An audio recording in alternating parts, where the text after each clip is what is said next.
Memiliki berat badan ideal adalah impian bagi setiap orang. Tapi tentu hal ini bukanlah goals yang mudah dicapai. Apalagi buat mereka yang punya berat badan berlebih. Banyak yang katanya sudah mencoba berbagai metode tapi tidak kunjung berhasil menurunkan berat badannya. Ada juga yang sering tidak cocok dengan metode diet yang direkomendasikan oleh orang-orang yang sudah berhasil. Nah, karena itu pada video kali ini kita akan berbagi informasi tentang beberapa metode diet yang paling terkenal dari seluruh dunia yang sudah punya bukti kuat untuk keberhasilan proses diet menjadi kurus. Dan setiap metode punya kelebihan serta kekurangan masing-masing. Penasaran apa saja itu? Tonton terus videonya sampai habis.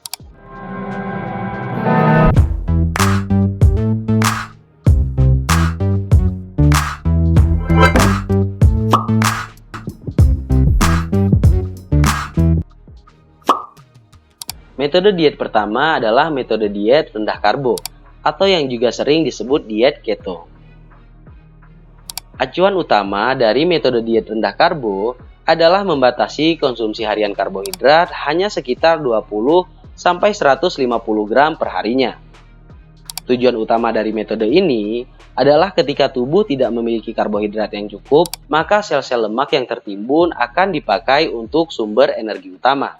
Sehingga harapannya karena sel-sel lemak cadangan dipakai, berat badan kita akan berkurang. Kelebihan dari metode diet ini adalah orang yang menerapkannya akan merasakan penurunan berat badan yang lumayan cepat dibandingkan menggunakan metode lain. Nafsu makan mereka juga cenderung lebih menurun.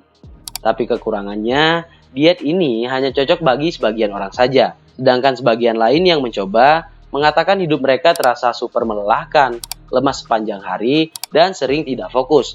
Yang mana mungkin penyebabnya adalah karena kekurangan karbohidrat yang secara natural merupakan sumber energi utama bagi tubuh. Metode diet populer kedua yang akan kita bahas adalah diet vegan. Sesuai dengan namanya, diet vegan dilakukan dengan tidak mengkonsumsi makanan yang berasal dari hewan ataupun produk olahannya. Para pemegang diet ini melakukan diet dengan beberapa alasan, diantaranya faktor lingkungan, faktor etik, dan faktor kesehatan. Metode diet vegan merupakan metode diet yang paling ketat mungkin dibandingkan list kita yang lain. Keuntungannya dibandingkan diet lain adalah kalau kita makan makanan diet vegan, kita tidak perlu repot-repot dalam perhitungan kalori. Karena hampir semua makanan vegan itu rendah lemak dan tinggi serat, sehingga kita akan merasa kenyang lebih lama. Penelitian juga menunjukkan bukti kalau diet ini sangat efektif untuk menurunkan berat badan, di mana dari studi selama 18 minggu menunjukkan mereka yang menerapkan diet ini berat badannya turun sekitar 4,2 kg lebih banyak dibandingkan dengan metode lain.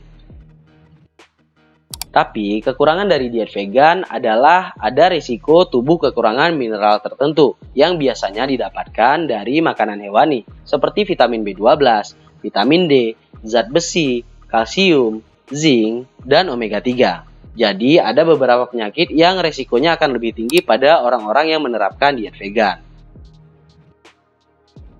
Metode diet populer ketiga yang akan kita bahas adalah intermittent fasting atau diet puasa berkala.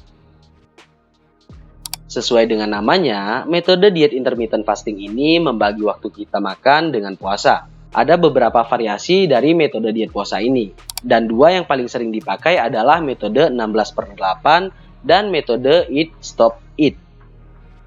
Pada metode 16/8, kita akan membagi waktu 24 jam yang kita punya menjadi 8 jam waktu makan dan 16 jam selebihnya waktu puasa. Jadi, kita hanya boleh makan dalam waktu tertentu selama 8 jam sehari.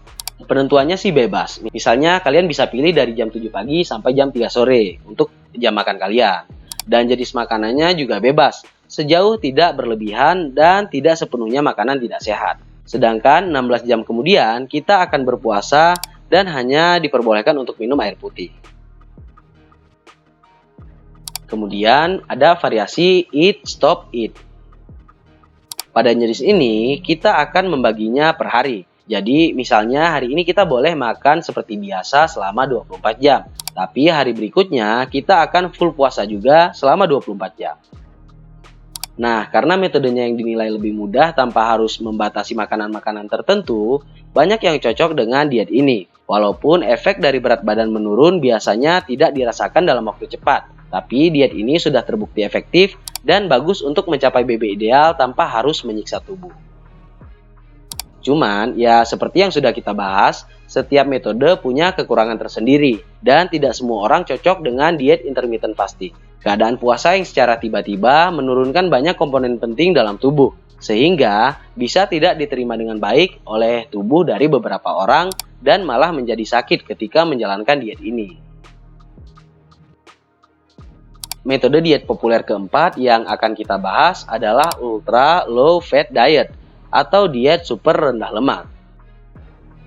Pada metode diet ini, kita hanya diperbolehkan konsumsi lemak di bawah 10% dari total kalori yang kita makan.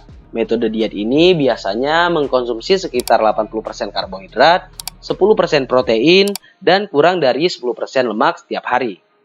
Walaupun cukup berat, ternyata metode ini terbukti sangat efektif bagi orang yang obesitas parah. Sebuah studi 8 minggu yang dilakukan menunjukkan rata-rata orang yang menerapkan metode ini bisa mengurangi sekitar 6,7 kg dari berat badan mereka. Tapi tentu saja, seperti diet lain, metode ini juga punya kekurangan, di mana pembatasan konsumsi lemak bisa menimbulkan efek jangka panjang negatif terhadap kesehatan tubuh secara keseluruhan. Selain itu juga, banyak asam lemak esensial yang tidak didapatkan tubuh, yang kemudian akan berpengaruh pada produksi beberapa hormon sel di dalam tubuh. Lalu metode diet populer kelima yang akan kita bahas adalah The Daken Diet. The Daken Diet adalah diet tinggi protein, rendah lemak, dan rendah karbohidrat. Kalau untuk menurunkan berat badan, maka diet ini harus dijalani dalam 4 fase dengan makanan yang berbeda-beda, di mana 2 fase utama untuk menurunkan berat badan dan 2 fase lagi untuk menjaga berat badan yang sudah turun agar tidak naik.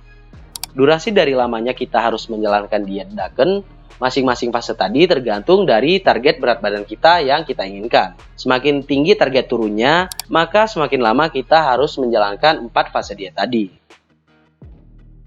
Jadi, pada fase menurunkan berat badan, kita akan difokuskan untuk memakan protein sebanyak-banyaknya. Sedangkan pada fase menjaga berat badan, jumlah protein yang dimakan per hari secara perlahan akan dikurangi sampai seimbang dengan sumber nutrisi lain. Berdasarkan penelitian, memang Daken Diet ini bisa meningkatkan metabolisme tubuh dibandingkan diet-diet lain. Tapi kekurangan dari diet ini adalah tidak didasari dari penelitian berbasis sains. Tidak ditemukan juga efek baik untuk kesehatan lain selain penurunan berat badan yang cepat. The Daken Diet juga punya efek negatif di mana massa otot yang sangat penting dalam tubuh bisa banyak hilang. Dan efek dari diet ini dinilai tidak bertahan lama. Sehingga banyak yang sudah capek-capek diet, tapi ketika makan mulai seperti biasa, badannya langsung naik lagi. Jadi, dibandingkan dengan jenis diet lain pada list ini, Daken Diet adalah jenis diet yang paling banyak efek negatifnya. Dan itulah metode-metode diet paling populer yang banyak diterapkan untuk membuat badan kurus. Mulai dari metode rendah karbo, rendah lemak, rendah protein, sampai metode puasa. Kalau ditanya mana yang terbaik, untuk masalah diet ini sepertinya lebih tepat kita bilangnya cocok-cocokan. Jangankan dalam kalangan awam, para ahli pun masih banyak memperdebatkannya. Ahli A bilang metodenya yang terbaik, sedangkan ahli B beda lagi pendapatnya. Jadi sulit untuk menentukan mana yang benar-benar terbaik. Tapi kalau bagi saya, diet yang paling saya sukai adalah intermittent fasting, yang tidak membatasi jenis makanan saat diet. Cuman ya kekurangannya, efek yang dirasakan tidak instan dan tidak cepat, melainkan butuh waktu dan secara perlahan. Nah teman-teman, segitu dulu aja video kali ini, semoga bisa bermanfaat dan sama-sama menambah wawasan kita semua. Kalau kalian masih punya tambahan pertanyaan atau info berhubungan dengan diet, silahkan dicantumkan di kolom komentar. Terima kasih buat yang udah nonton videonya sampai habis, sampai jumpa di video berikutnya.